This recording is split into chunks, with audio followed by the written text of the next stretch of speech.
Hi, I'm Tim at Turner's Warehouse, and with our ornament contest that's coming up, we figured it's probably a good time to show you how to do the hollow ornament section. Today I'm going to be using the record coronet Herald. I'm going to be using the Easy Wood Tool hollowers, and they are actually numbered in the order that you will use them. Number 1, number 2, and number 3, and I will show you in the process how they are used. We're going to work today on creating an ornament body along very much like this as hollow, and I'll also show you how to make these little detail marks with another Easy Wood tool. But in order for you to see how we're doing the hollowing, I actually created a blank that has a cutaway so you can actually see the tools that you'll be as they're in use. For this operation, I am using a Record Power SC3 Chuck with a standard 50mm jaws, or 2-inch jaws for those of us here in the States. The first thing I do when I'm making ornaments, I will chuck up a drill bit in a Jacob's chuck that will fit into my tailstock on my lathe. Lock everything down here. I'm actually going to make sure that I have enough quill travel right here without having a problem. And I'm going to start I'm going to turn this on and start drilling. I am turning this on for the drilling operation relatively slow, around 1800 RPMs. I'm also going to be kind of guiding the drill bit. I don't want to rush the drill bit, because if you start pushing the drill bit too fast, it will wander off center and you'll end up a wobble on there. So we definitely don't want to do that.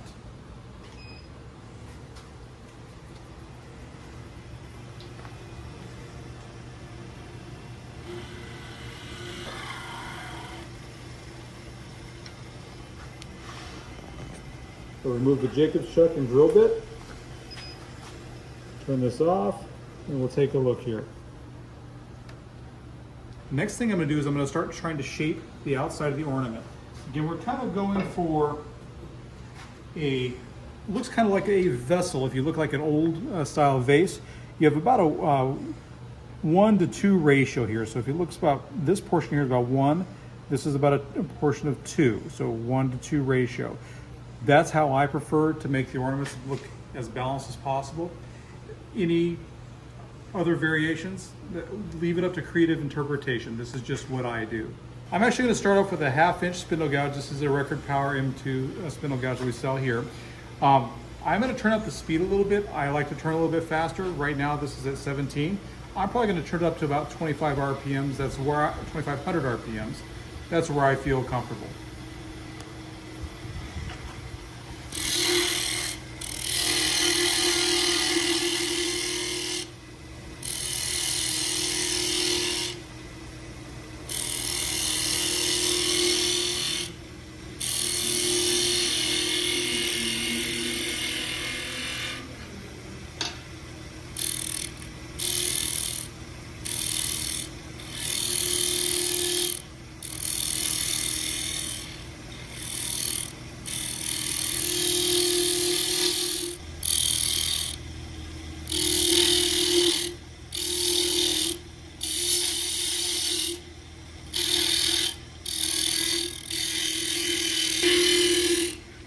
For now, that's about all I will shape. The reason being is when I go into hollow, I want there to be enough material on this portion, lower portion, to support any torques that come through with using the turning or the hollowing tools.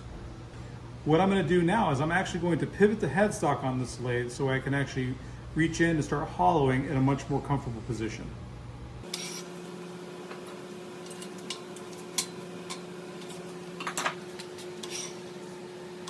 You'll notice I'm quite a bit of ways away from the workpiece right here.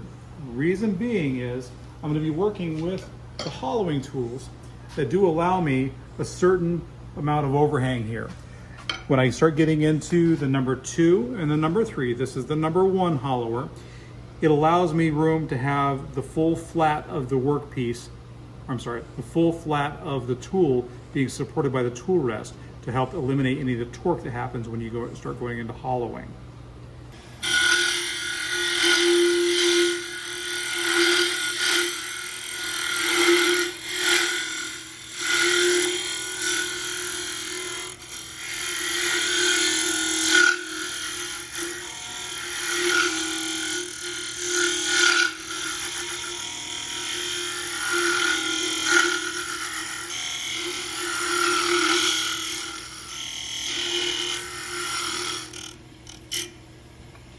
Now, today I have the benefit of being able to see where I'm hollowing with the cutaway there.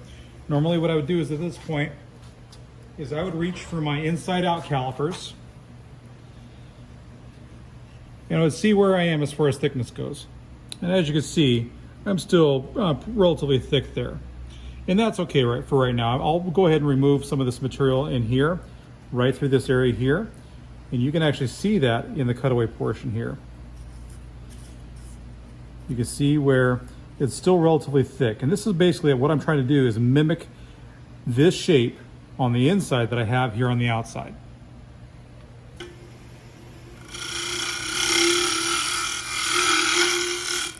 So this number 1 cutter, as you can see here, I'm going to hold it still, is for cutting this back portion right through here.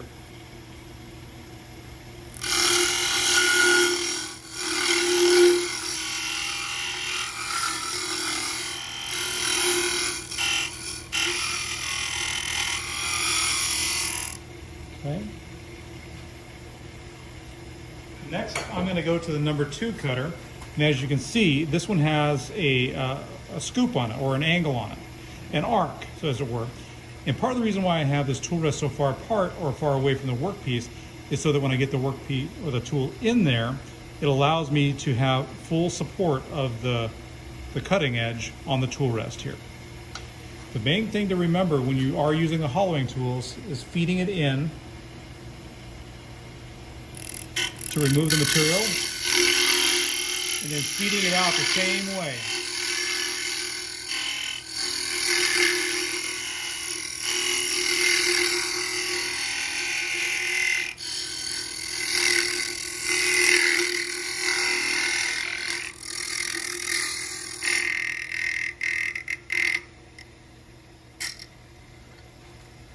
So let's see where we are.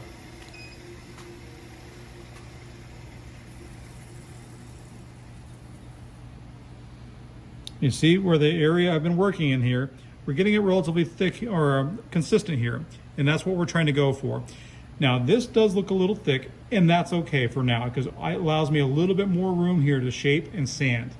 The ultimate goal is to get it to roughly 1/8 of an inch thick, thinner if you start getting the skills really well.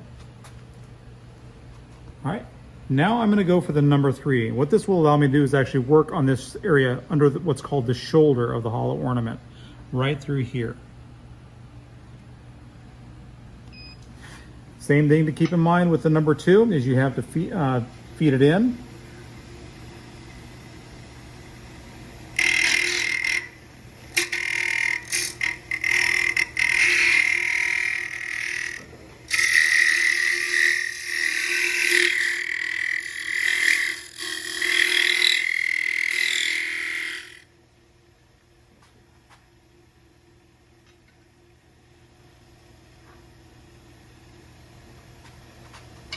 Just left-handed here.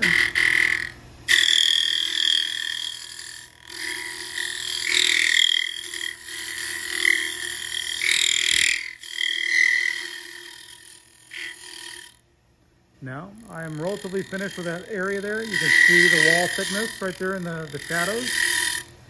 Thing I want to make sure is I feed it out or unfeed it the same way I fed it in. That way I don't blow it apart.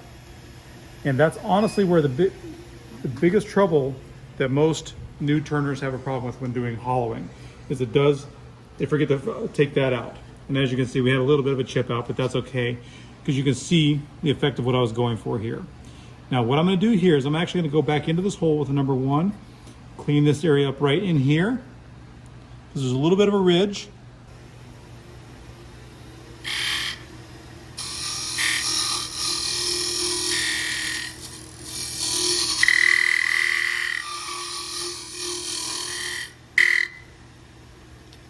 Okay, and I would consider that to be finished hollowed at this point. So before we turn do any more cutting here, part of the reason I went back in here, just clean up this bottom area right in here where you can see my finger is invariably when people are beginning turning, and even those who've been turning for a long time, when they're doing these ornaments, this area right in here always tends to be the heavier portion, meaning that it gets more material gets left in there. And the ultimate goal of doing hollow ornaments is to remove a lot of the weight from the workpiece. Okay, so from here, what I'm going to end up doing is I'm going to finish shaping this area down here. Now remember, you have about a 1/2 inch hole all the way through. So what you're going to want to do is create a little space that still has material holding on to this ornament so you can sand it and finish it. I'm going to start that and show you how to do that right now using a parting tool as well as a spindle gouge on that. Now what I'm going to do here is I have a set of vernier calipers. I'm going to set it just under 5/8 of an inch.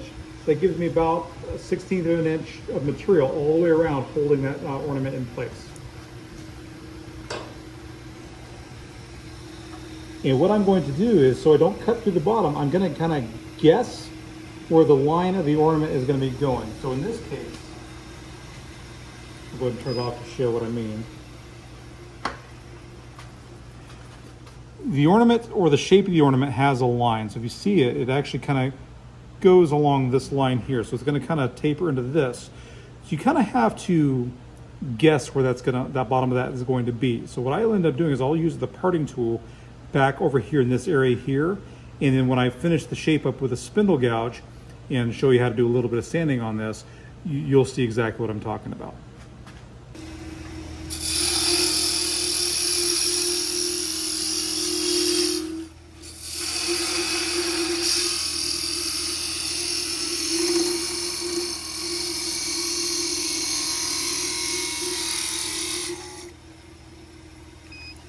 So if you look carefully, you will see that this imaginary line from the bottom of this kind of matches up to where I've got this right here. And that's the goal I was going for right there. I don't know if you can see that very well. But there's a little point right here in the corner that shows, or that's right where I would want the bottom of this to be. And then I just remove the rest of the material.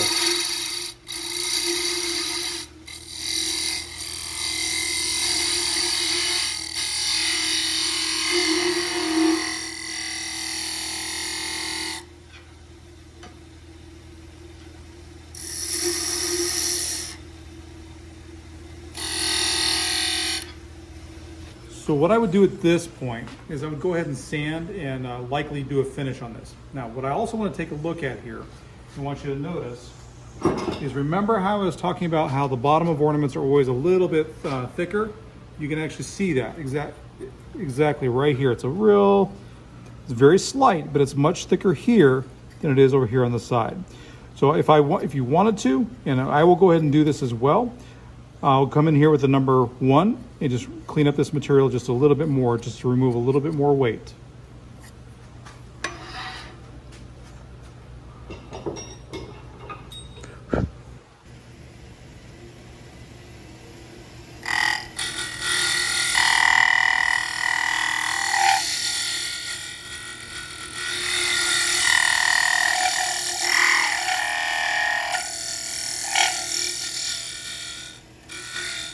Now the next stage of this is sanding and finishing.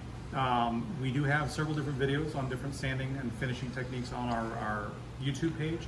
There's any number of ways to finish these that you want to do. I personally use spray lacquer on a lot of them, but if I'm doing dyes, I have to do that. Or if I'm, depending on the species, sometimes I use a sanding sealer. So it really does depend on what you're trying to accomplish and how shiny you want it.